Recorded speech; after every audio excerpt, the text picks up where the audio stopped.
Hello, this is how you can transfer conversations to your team members. So you log into your account, select your desired project,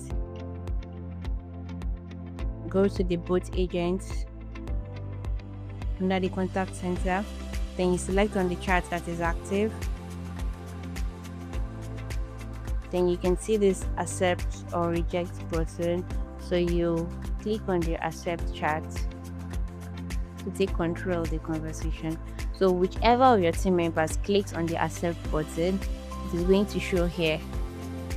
You would have assigned that chat to the team member. But when you are done, turn it back to the bot, transfer to bot, and then you have conversation transferred back to bot. You can see that here it's currently unassigned because there is no team member yet. But once you accept it, whichever team member accepts it is going to showcase here. So that's how seamless you can transfer conversations to your team members. Thank you for watching. I'll see you in the next one.